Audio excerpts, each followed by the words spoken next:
Buenos días, profesor. Nosotros somos Linda Aramis Zarata Costa, Ingrid Campuzano Salcedo y Matías Amarilla y vamos a estar desarrollándole el tema número 5. El argumento contrario. El método de interpretación a contrario sensu o en sentido contrario busca atribuirle a la norma jurídica un sentido que puede clasificarse válidamente como literal. Todo esto a través de la descomposición del precepto jurídico en antecedente y consecuente. Una vez que se logre separar e identificar dichos elementos, debe atribuírsele a la literalidad de cada uno de ellos. Daniel Mendoza explica que, dada una formulación normativa con significado controvertido, ella debe ser interpretada excluyendo de su alcance todo caso distinto del expresamente incluido. Tarello explica que en cuanto regla de interpretación, el argumento a contrario es el argumento que sirve para motivar o proponer aquella que en general se denomina interpretación restrictiva o literal. Ejemplo: el ejercicio profesional de la abogacía requiere que quien pretenda ejercerla no solamente tenga el título habilitante, sino además estar matriculado ante la Corte Suprema de Justicia. El argumento simili o analógico consiste en aplicar la solución prevista para un determinado caso, es decir, a otro caso no regulado por el ordenamiento jurídico, pero que se asemeja al primero en cuanto comparte con él ciertas características esenciales y, en consecuencia, resulta aplicable la misma ratio legis, que significa razón legal o normativa, y por consiguiente, una norma del sistema jurídico es aplicada respecto a un determinado caso no previsto por el sistema en virtud de la analogía existente entre el caso previsto y el caso no previsto. Y se lo vincula también como el argumento de complejitud del ordenamiento jurídico. El argumento a fortiori. Si una norma establece que en cierta hipótesis debe darse determinada consecuencia, con mayor razón debe darse la misma consecuencia en una hipótesis más ventajosa o en una hipótesis menos ventajosa que la prevista. Es decir, podemos hablar de un argumento a minori ad maius y de argumento a maiori ad minus. El primero establece que si está prohibido lo menos, con mayor razón está prohibido lo más. Conclusión desventajosa. El segundo establece que si está permitido lo más, con mayor razón está permitido lo menos. Conclusión ventajosa, y los ejemplos son: si está prohibido herir, con mayor razón está prohibido matar. Si está prohibido pisar el pasto, con mayor razón está prohibido arrancarla. A mayore ad minus o de mayor a menor. Y el otro ejemplo sería: si se puede lo más, se puede lo menos. Si está permitido tener esposo, con mayor razón está permitido tener novio. Un ejemplo. El argumento histórico apagógico ab absurdum es definido como el argumento por el cual se excluye la interpretación de un incunado normativo que da lugar a una norma absurda, según Tarello. También es definido como aquel argumento que permite rechazar la interpretación de un enunciado normativo de las teóricamente posibles por las consecuencias absurdas a las que conduce.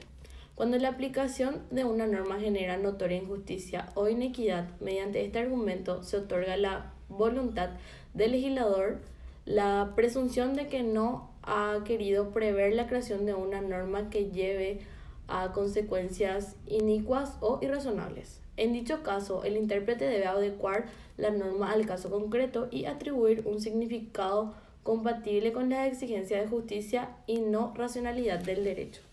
El argumento teleológico.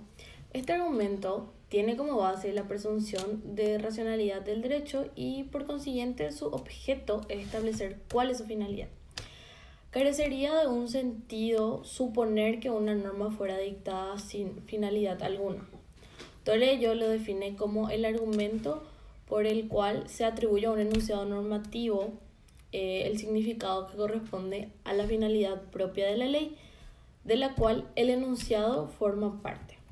Luego está el argumento de autoridad, que consiste en apoyar una tesis basándose en opiniones de personas reconocidas por autoridades en la materia.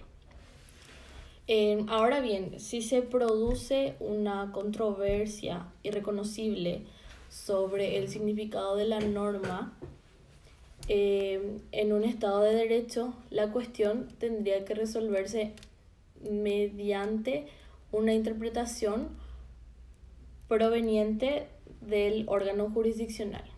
Y luego está el argumento lógico.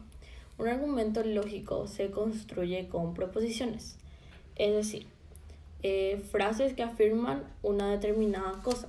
Contiene una o más preposiciones llamadas premisas, que son los presupuestos del argumento, o sea, lo que se asume como verdadero para poder deducir el resto. Premisa mayor, premisa menor y conclusión. Aristóteles lo nombró como la teoría del silogismo, que nació de la lógica y que nos lleva a inferir con exactitud cuándo un razonamiento es verdadero. Utiliza los razonamientos de la lógica para alcanzar el verdadero significado de la norma.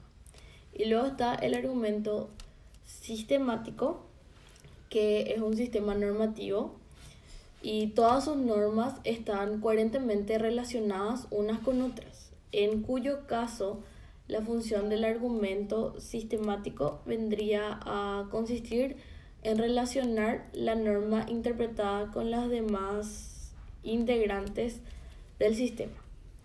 Las normas están preseleccionadas en artículos, secciones, capítulos, títulos y libros. Este argumento se usa para la atribución de significado en un enunciado dudoso a partir del lugar que ocupa el contexto formativo que lo integra. Argumento ad hominem.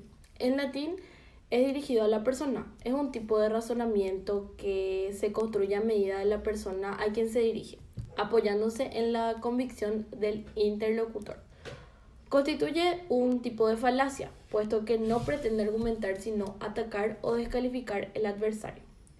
Puede ser utilizado en sentido negativo, no solo contra una persona, sino que también en ocasiones se ataca a una propuesta jurídica, denigrando al proponente hasta el punto de destruir su hipótesis. Ejemplo, mencionar en un escrito el argumento del contrario hasta un estudiante de primer curso de la carrera de Derecho sabe que.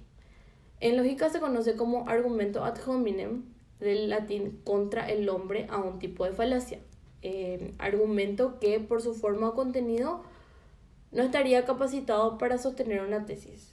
Consiste en dar por sentado una falsedad de una afirmación tomando como argumento quién es el emisor de esta. El argumento ad rem. Este argumento se da cuando se afirma verdades, evidencias irrefutables que en realidad no se necesitan ser probadas, pues la propia evidencia se encarga de hacernos ver su valía. Luego viene el argumento naturalista. El argumento naturalista es el argumento de todo naturalismo jurídico o ius naturalismo. En la acepción particular, donde este vocablo designa la creencia de que el derecho puede y debe ser recabado o extraído de la naturaleza, y que por esta razón la obra del legislador es mera apariencia. Y la ley que quiera violentar la naturaleza no sería verdaderamente una ley, sino que no sería eficaz. El argumento equitativo. Este argumento se utiliza eventualmente para evitar que al texto legal con más de un significado posible se le dé uno que sea insustancial o inocuo, ¿verdad? Tarello expresa que este argumento sirve para acreditar entre las diversas interpretaciones posibles y culturales tolerables, ¿verdad? Aquella que choca menos contra las ideas que el juez comparte con la sociedad sobre el resultado de la aplicación del derecho en un caso concreto. El argumento equitativo sirve para evitar interpretaciones y aplicaciones sentidas como inicuas. El argumento a partir de los principios. Este argumento, en general, las reglas prohíben o permiten. Los principios, en cambio, implican la necesidad de una valoración previa para saber si algo está o no está permitido, ¿verdad? en virtud de que los principios no nacen dentro del derecho, sino más bien que en un espacio más general, como lo que es la moral, la costumbre y la práctica judicial, ante un evento de valorarse lo que se juzga si está permitido o está prohibido. Luego viene el argumento a rúbrica, que es aquel por medio de la cual la atribución de significado se realiza a partir del título o rúbrica que encabeza el grupo de artículos en el que se encuentra ubicado el enunciado, ya que se piensa que los títulos proporcionan información sobre el contenido regulado bajo los mismos, por no ser casual, sino consecuencia del diseñador institucional del legislador, por lo que manifiestan su voluntad. Es un argumento de congruencia que apela a la coherencia del sistema jurídico. Luego viene el argumento pragmático, que es una especie de argumentativa por la cual se pretende lograr una determinada conclusión a partir, ¿verdad?, no del estudio de la causalidad que aquella origina, sino de la consecuencia que se advierten cumplidas por un hecho casual que como tal se ignora cuál fuera, ¿verdad? Se valora un acto inmediatamente por la consecuencia favorable o no que el mismo haya tenido. El argumento a maiori ad minus es el que puede más, puede menos, ¿verdad? Se aplica a las leyes positivas o permisivas, esto es, si la ley me otorga la titularidad sobre un bien inmueble que adquirí mediante un contrato legal de compra o venta, con mayor razón me permite el derecho de disposición del bien. Por ejemplo, hipotecándolo, mientras que la forma a ad minori ad maius se predica de predicciones negativas o leyes prohibidas. Por ejemplo, ¿verdad?, si está prohibido lo menos, está prohibido lo más, ¿verdad? Esto si la ley no permite la injuria hacia otra persona. Con mayor razón no me permite agredirla físicamente.